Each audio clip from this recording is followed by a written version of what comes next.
자, 이번 시간에는 4.19 혁명이 어떻게 전개되었는지 그리고 의의는 무엇인지 알아봅시다. 첫 번째는 어떻게 전개되었냐라는 건 4.19 혁명이 일어나게 된 원인이 무엇이고 그 다음에 어떤 과정으로 일어났으며 그 과정에서 이제 결국 결과가 어떻게 되었는지 생각해 보면 되겠습니다. 그 다음에 의의라는 것은 우리 사회에 이 4.19 혁명이 미친 의미라는 거에 대해서 한번 생각해 보면 좋을 것 같아요. 여기서 우리가 혁명이라는 낱말에 대해서 한번 생각해 보면 4.19 혁명이니까 4월 19일을 의미할 것이고, 이 혁명이라는 말은 무언가를 바꾸는 것이죠. 굉장히 혁명적으로 바꾼다 이런 거라고 생각하시면 되는데, 여기서 보통 역사 교과에서 혁명이라고 이름이 붙는 것은 즉 아래에서, 즉 국민들의 힘으로 뭔가 이 위에 있는 그런 지도자들의 잘못된 것을 바꾼다, 이런 것에 바로 혁명이라는 말을 붙여주죠. 알겠죠? 그래서 프랑스 대혁명, 그치? 프랑스의 국민들이 바로 왕이었던 지도자를 바꾼 것이잖아요. 그래서 혁명이라는 낱말의 뜻을 잘 알아둘 필요가 있어요. 재헌국회는 이승만을 우리나라의 첫 번째 대통령으로 선출했다. 재헌국회는 말 그대로 우리나라에 뭘 만든 국회다? 헌법을 만든 최초의 국회이다. 바로 1948년 5월 10일에 남한만의 총선거를 실시했어요. 그래서 이 남한의 총선거를 바탕으로 해서 국회의원들을 뽑았고, 이 국회의원들이 바로 우리나라의 헌법을 만들었다. 그러면 이때는 이 국회의원들이 바로 이승만 대통령을 우리나라의 첫 번째 대통령으로 선출했다라는 거죠. 첫 번째 대통령을 좀 더 멋있는 말로, 그래서 처음 대통령이다 해서 초대 대통령이다, 이런 이야기를 합니다. 그리고 이때는 바로 우리가 국민들이 국회의원을 뽑았고요. 이 국회의원들이 대통령을 선출했던 선거제도였어요. 우리나라의 처음 민주주의가 시행되는 거다 보니까 이런 과정을 거쳤죠. 그래서 이런 선거를 우리가 간접선거라고 이야기를 하는 것이에요. 자, 그래서 알아둬야 되는 게, 국회의원들이 이때는 대통령을 뽑았고, 이 대통령이 바로 이승만 대통령이었다. 근데 이승만 대통령이 처음 대통령이 되었는데, 이승만 대통령은 대통령을 오래 하고 싶었던 거예요. 그래서 장기 집권, 오랫동안, 장기라는 말은 오랫동안 권력을 차지하고 싶었다라는 거죠. 그래서 옳지 않은 방법으로 바로 여러 차례 헌법을 고쳤다라는 걸 생각해 주시면 되겠죠. 자, 그러면 이승만 대통령이 헌법을 여러 차례 고친, 바로 옳지 않은 방법으로 고친 거는, 첫 번째는 1952년에 있었던 발췌 개헌이라는 거예요. 자, 들어만 놓으세요. 자, 적고. 그럼 이거는 뭘 의미하냐면, 심지어 이때는 1952년이니까 한국 전쟁 중이었어요. 전쟁 중에 바로 발췌 개헌을 통해서 헌법을 고쳤다라는 거예요. 헌법을 원래 고치려면 바로 국회의원의 3분의 2가 출석하고 국회의원 3분의 2의 동의를 받아야 돼요. 그렇기 때문에 굉장히 국회의원들 참여한 숫자도 많아야 되고 찬성률도 높아야지만 헌법을 바꿀 수 있어요. 근데 이승만 대통령이 대통령을 하다 보니까 이 헌법을 바꾸고 싶은 거야. 바로 그 이유가 어디에 있냐면, 아까 봤더니 간접선거 때문이었어요. 자, 바로 이승만 대통령이 1952년에 자기가 대통령을 한 번 더 하고 싶은데, 그 전에 있었던 국회의원 선거에서 바로 자기를 지지하지 않는 국회의원들이 숫자가 훨씬 많아진 거야. 자, 그러니까 국회의원들 중에 자기를 지지할 국회의원이 줄어드니까, 그러면 이승만 대통령이 그 다음 대통령으로 당선이 되겠어요, 안 되겠어요? 안 되겠죠. 근데 지금이 전쟁 중이고 하니까, 전쟁 중에 사람들은 보통 지도자를 쉽게 바꾸지 않는다는 말이야. 이번에 뉴스에서 보니까 지금 전쟁 중인 나라가 누가 있죠? 유명한 러시아하고 우크라이나가 전쟁 중이죠. 지금 몇 년째 전쟁을 하고 있고, 원래대로라면 우크라이나도 지금 대통령 선거를 해서 대통령을 바꿔야 되는 게 지난달 마지막 날까지였는데 결국 전쟁 중이다 보니 선거를 못하게 됐죠. 그래서 지금 그 우크라이나의 젤렌스키라는 대통령이 이 전쟁이 끝날 때까지 계속 대통령을 하는 상황이 되는 거예요. 그래서 전쟁 중엔 지도자를 바꾸는 것이 아무래도 조금 혼란을 줄 수 있고 또 전 국민이 모여서 투표를 하는 게 어려울 수 있다 이 말이죠. 어쨌든 이런 상황 속에서 이승만 대통령은 본인이 대통령이 당선되고 싶기 때문에 바로 선거를 어떻게 바꾸냐면 국회의원이 뽑는 간접 선거에서 국민들이 직접 뽑게 하는 이 직접 대통령을 뽑게 하는 선거 제도로 바꾸어 버립니다. 자, 그러면 이거를 국회의원들이 동의를 얻어서 바꾸면 문제가 되지 않았겠지만 본인들을 반대하는 국회의원들이 많기 때문에 어떤 수단을 쓰냐? 뭐 깡패들을 동원해 가지고 막 두들겨 팬다거나 아니면 다른 국회의원 반대하는 국회의원들이 모여 있는 버스를 막 감금해 버려요. 가둬 놓고 그다음 또 어떤 국회의원들은 막 반대파인 국회의원들은 막 공산주의자이다, 빨갱이다 이러면서 막 경찰에 막 가두고 고문을 하는 거죠. 그래서 결국 이렇게 뭐 거의 협박을 하다시피 해가지고 결국 대통령 선거를 직접 뽑게 하는 제도로 바꾸고 본인이 두 번째 대통령에 당선이 되는 거죠. 이런 옳지 않은 과정을 통해서 어쨌든 권력을 연장했다. 그렇게 연장하고 나서 이제 또 대통령을 더 하고 싶은 거예요. 근데 이때는 대통령을 4년씩 두 번까지밖에 할 수 없게 해놨었어요. 자, 그랬더니 이제 결국에 또 무슨 일을 벌이느냐? 자기가 이제 두 번도 했어. 세 번 이상 하고 싶은 거야. 그랬더니 이제 또 헌법을 뭐라고 바꾸냐면 바로 유명한 4.4.5입 개헌이에요. 그래서 바로 이 당시 국회의원이 200명이고요.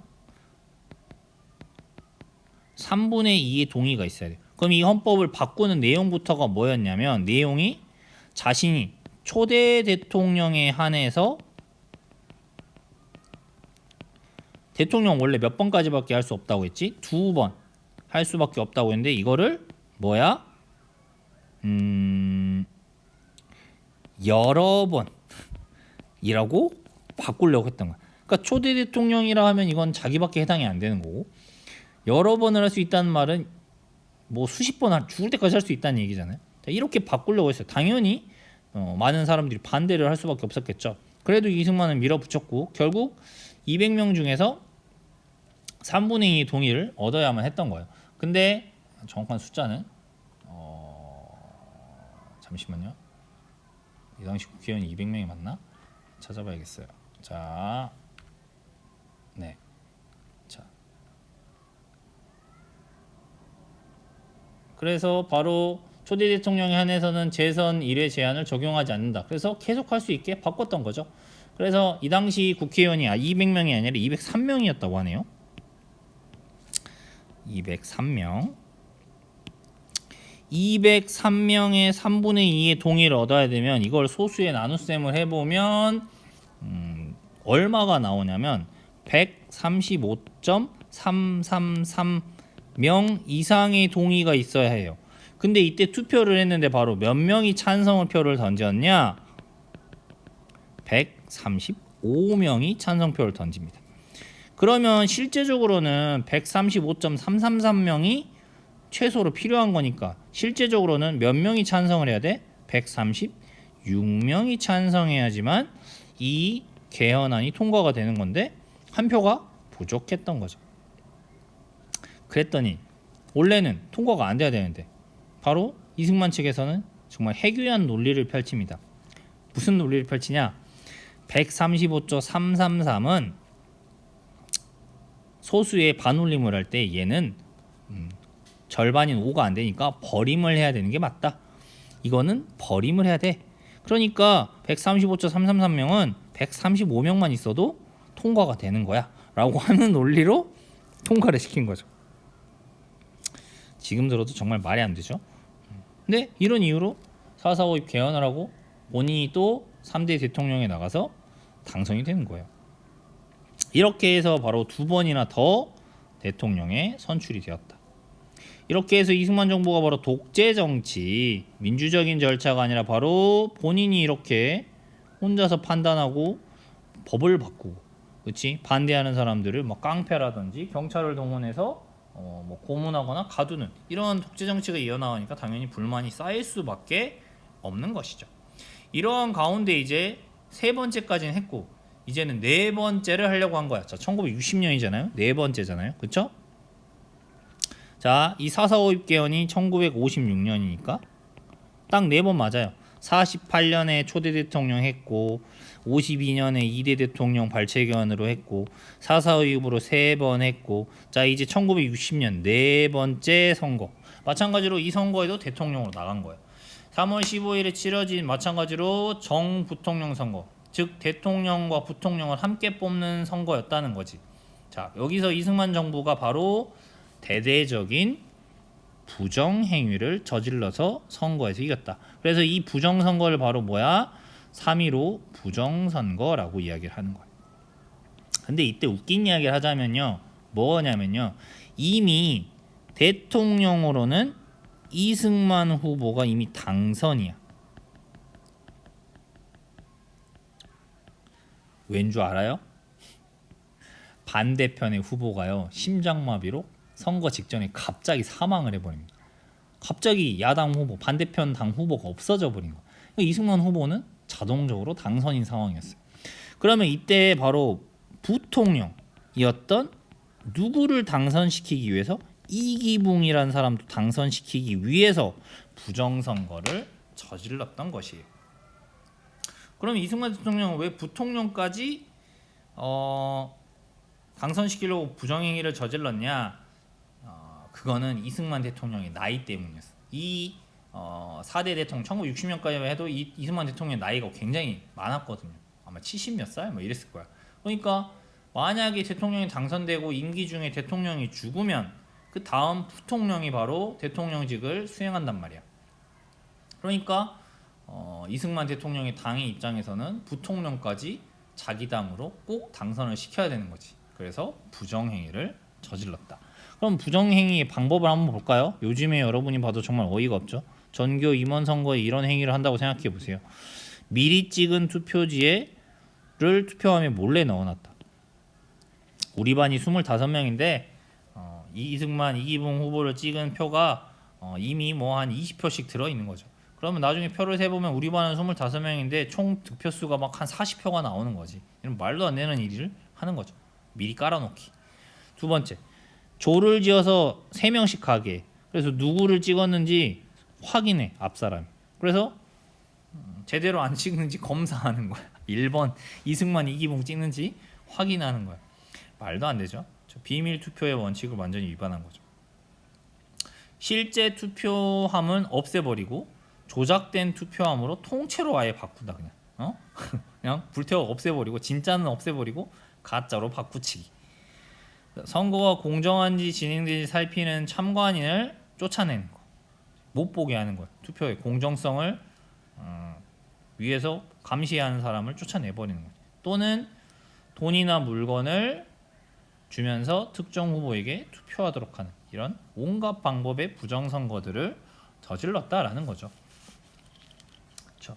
이렇게 부정선거를 저지르니 사람들의 불만은 당연히 높아질 수밖에 없었다라는 거죠.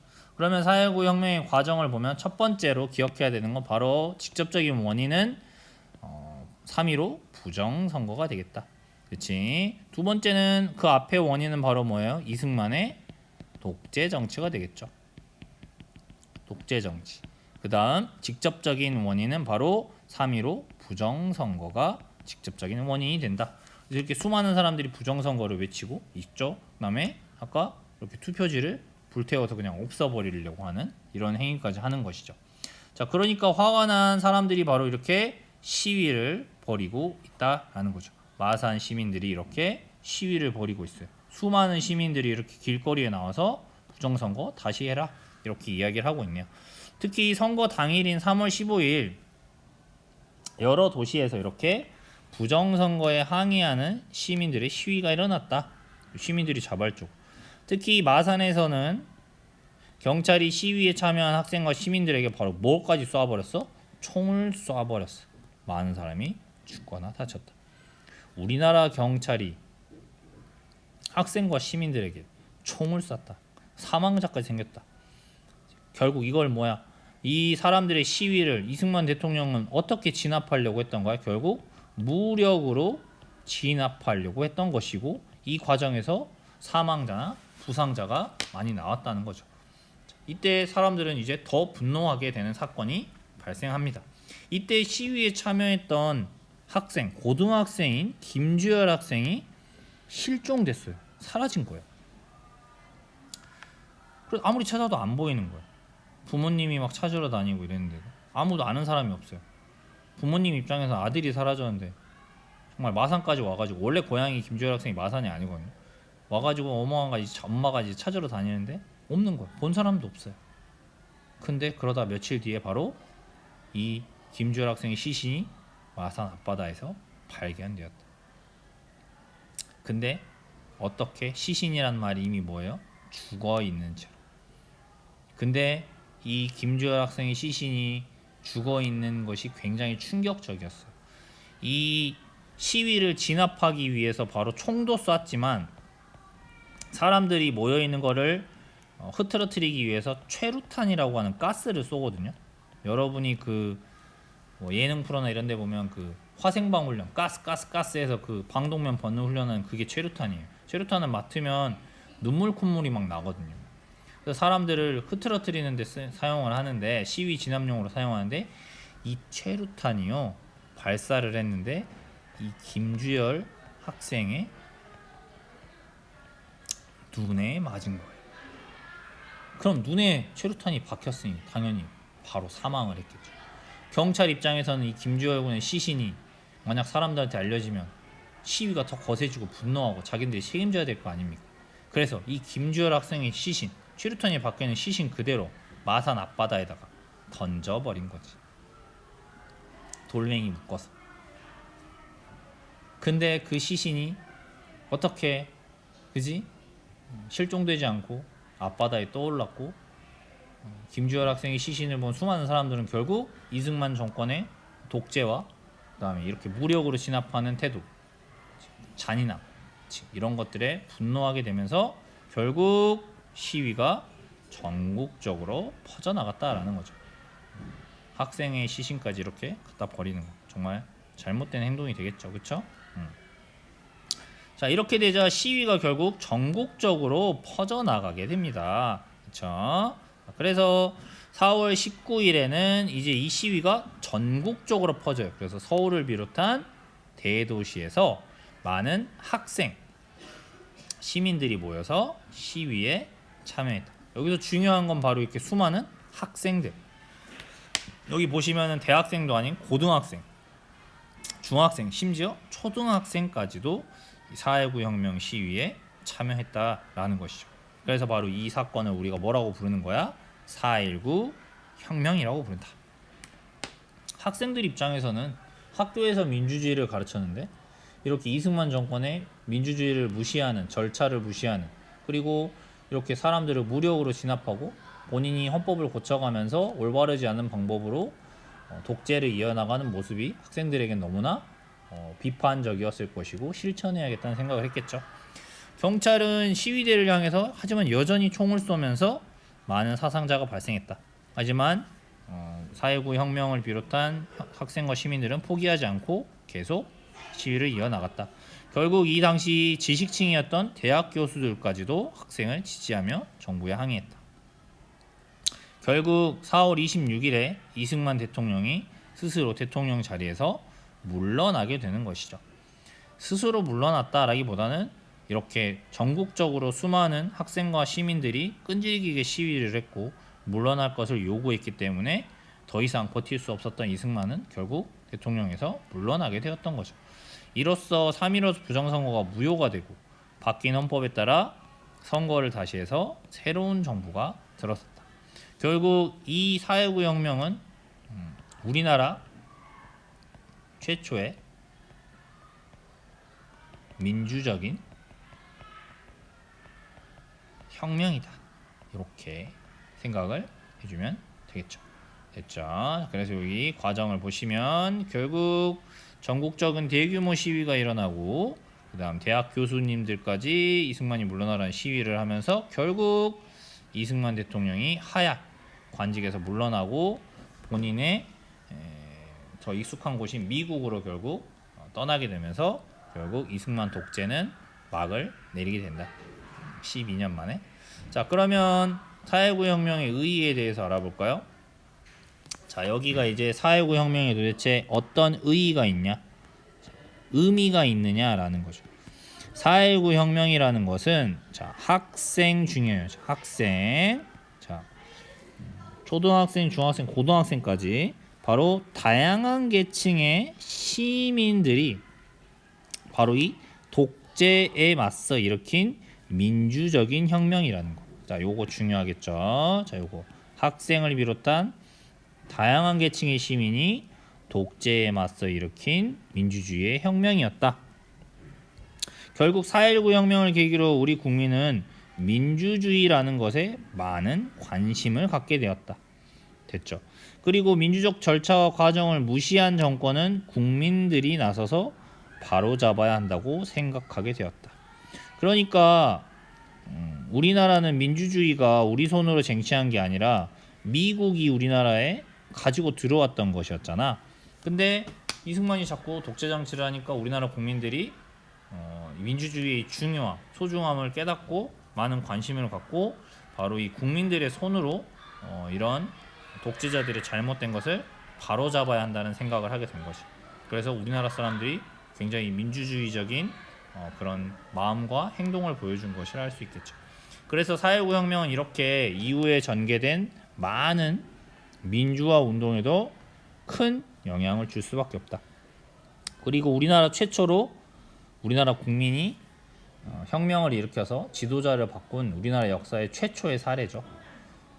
과거에 지도자를 바꾸기 위해 국민들이 일으킨 것들은 봉기, 모두 다 반란으로 진압당했고, 이렇게 지도자를 바꾸려 했던 시도는 모두 다 반역자로 몰리면서 죽임을 당했죠. 하지만 우리나라 역사에서 최초로 바로 잘못된 지도자를 국민들의 힘으로 바꾼 바로 역사적인 순간, 그게 바로 1960년 4.19 혁명이다. 이렇게 봐주시면 되겠습니다. 밑에 한 걸음 더, 초등학생들까지도 시위에 참여했다. 1960년 4월 19일 학교 수업을 마치고 집으로 돌아가던 서울 수송초등학교, 다신 국민학교였겠지, 6학년 전학생 학생이 시위 현장에서 경찰이 쏜 총에 맞아 목숨을 잃는 사건이 발생했다. 이를 전해 들은 같은 학교 학생들이 우리 부모 형제에게 총부리를 대지 말라 라는 글이 적힌 현수막을 들고 거리에 나와 시위에 참여했다. 이처럼 초등학생들까지도 부패한 정권에 맞서서 민주주의적인 사회를 만들기 위해 노력했다. 그래서 4.19 혁명 때는 이렇게 초등학생들까지 우리의 민주적인 국가를 만들기 위해 노력했다. 그리고 그 4.19 혁명이 성공했고, 그 4.19 혁명의 가치 아래 우리 대한민국이 있고 민주주의가 큰 영향을 받았다 라는 것까지 생각해 주면 되겠어요. 알겠죠? 자, 오늘은 여기까지 공부를 하고, 자, 오늘은 암호는 3.15 부정선거에 맞서 싸웠지만 바로 경찰의 무리한 진압에 목숨을 잃으셨던 희생자인 바로 우리 김주열 열사의 이름을 꼭 기억합시다.